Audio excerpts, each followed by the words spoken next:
kings had ruled Saluva dynasty, 1485 to 1505. So how many years? So very short period of rule. Okay.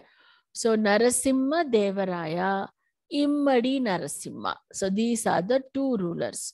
So every inscription talks about Narasimha. Whether it is Narasimha Devaraya or Immadi Narasimha, we have to only find out. So the Saluvas ruled almost the entire South India and they declared Vijayanagara as their capital. Okay.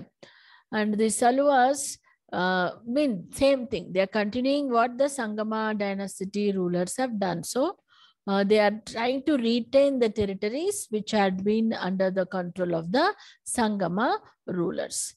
Then during Narasimha Raya's period, they also captured Mangalore, Bhatkal and Honavar. Okay, because during this transfer period, if I can say that, from the Sangama to Saluva, the Bahmanis, under Muhammad Gawan had attacked Vijayanagara and they have captured some of the territories. So during the time of Narasimha Raya, they are recapturing those port area because very important trading centers, Mangalore, Bhatkal and Honavar were recaptured from the Bahmani dynasty, and they are also keeping smaller principalities under their control, and they are also trying to enhance their influence in the Odisha region. Okay, then you have Saluva Narasimha Raya, that is Immadi Narasimha.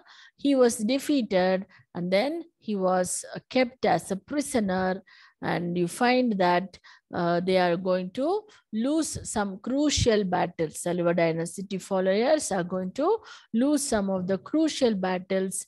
Then another mistake Narasimha Raya does is he tries to attack Udayagiri region and tries to capture Udayagiri. That was also a mistake because he could not do so. A lot of soldiers are killed in the war, and then Saluva dynasty's period comes to an end and Tuluva dynasty will come to power. Saluva dynasty period will come to an end and Tuluvas will come to power. Okay. Raya. Okay. Krishnadevaraya's achievements. These are the major achievements of Krishnadevaraya. If you're going to write a short answer, only this much should be sufficient. Okay. If you're going to write a long essay, this should be your beginning summary. Then you can expand some of his achievements. Okay.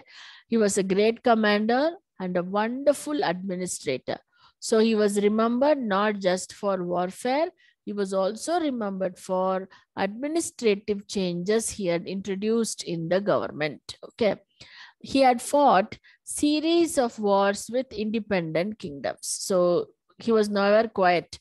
Krishnadevaraya has fought series of battles in the Bahmani, the neighboring Portuguese influence. So there was a lot of disturbing developments that were happening during that period. And kindly remember, Vijayanagara dynasty was patronizing Hindu religion as the official religion, and the neighbors, there were a lot of Islamic neighbors who were emerging. First was the Bahman dynasty. Then from the Bahman dynasty, 4 different Shahi dynasty will also be established. Bijapur, Bidar, Golconda, you might have heard of them, right? So Shahi dynasty also coming to existence. So Krishnadevaraya had to fight battles in many levels against the Bahmans as well as against the Shahi rulers of this period.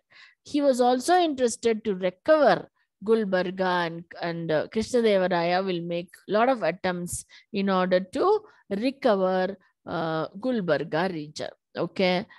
One of the titles Krishnadevaraya had was Yavana Rajya Sthapanacharya. Yavana Rajya Sthapanacharya. That means what? He is trying to establish Yavana Rajya. Okay.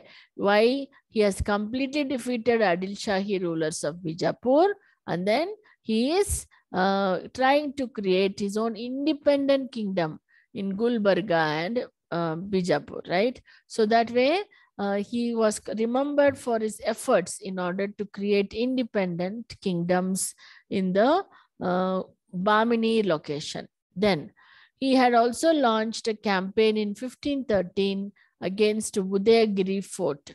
Udayagiri was the first fort which will be captured by Krishnadevaraya, and that will help him to learn several valuable lessons of how to fight with Bahman rulers. Then he defeated Prataparudra Gajapati of Orissa.